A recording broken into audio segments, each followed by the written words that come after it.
শেষ হতে চলেছে অপেক্ষার প্রহর। হামজা চৌধুরীর পর এবার অভিষেকের অপেক্ষায় সমিত সোম। বাংলাদেশের জার্সি গায়ে তুলতে অপেক্ষায় ফাহমিদুল ইসলামও। বাংলাদেশ সিঙ্গাপুর ও ভুটানের বিপক্ষে ম্যাচের আগে হামজা, সমিত, ফাহমিদুলদের নিয়েই এবার ২৬ সদস্যের প্রাথমিক স্কোয়াড ঘোষণা করলেন স্প্যানিশ কোচ হাভিয়ের কাবরেরা।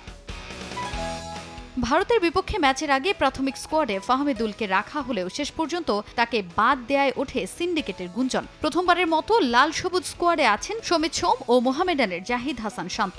বিপিএলে দুর্দান্ত পারফরম্যান্সের ফলস্বরূপ লাল সবুজ স্কোয়াডে জায়গা পেলেন সাদা কালো এই ডিফেন্ডার। আর দীর্ঘদিন পর অর্থাৎ ২০২৪-এ ফিলিস্তিনের বিপক্ষে ম্যাচের পর দলে ফিরেছেন সুমন রেজা। কাবরেরার স্কোয়াডে ফিরেছেন গোলরক্ষক সুজন হোসেন। এছাড়াও ভারতের বিপক্ষে এশিয়ান কাপ বাছাইয়ের ম্যাচের স্কোয়াড থেকে এবার বাদ পড়েছেন চন্দন রায়, সোহেল রানা জুনিয়র ও শাকিল হোসেন। দলে আছেন জামাল, তপু, ফাহিম, রাকিবদের মতো অভিজ্ঞরাও।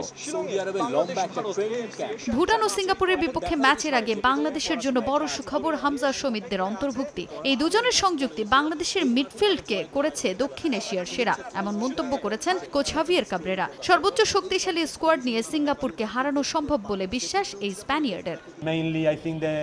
দক্ষিণ এশিয়ার দলগুলোর মধ্যে আমাদের মিডফিল্ড অবশ্যই শক্তিশালী। দক্ষিণ এশিয়ার সেরা না হলেও প্রতিদ্বন্দ্বিতাপূর্ণ মিডফিল্ড আছে আমাদের। নিজেদের প্রতি আমাদের পূর্ণ আস্থা আছে। ভারতের বিপক্ষে যে মানের ফুটবল আমরা খেলেছি সেভাবে খেলতে পারলে সিঙ্গাপুরের বিপক্ষে ভালো করা সম্ভব। সর্বোচ্চ শক্তিশালী স্কোয়াডই ঘোষণা করা হয়েছে। এদিকে ২৬ সদস্যের এই স্কোয়াড থেকে পারফরমেন্সের ভিত্তিতে ৩ জনকে বাদ দিয়ে ঘোষণা করা হবে চূড়ান্ত স্কোয়াড। ভ্রমণ ক্লান্তি বিবেচনায় হামজা ও সমিতকে ভুটানের বিপক্ষে প্রস্তুতি ম্যাচে না রাখারই আভাস দিলেন কোচ। সম্প্রতি পাসপোর্টের জন্য আবেদন করলেও কাবরেরার প্রাথমিক স্কোয়াডে রাখা হয়নি ইংল্যান্ড প্রবাসী কিউবা মিচেলকে।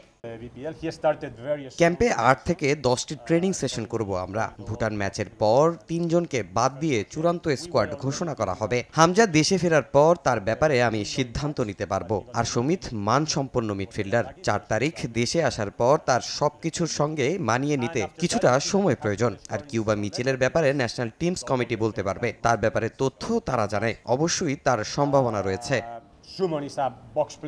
আগামী ৩০ মে থেকে স্প্যানিশ কোচের অধীনে ক্যাম্প শুরু করবে বাংলাদেশ জাতীয় ফুটবল দল।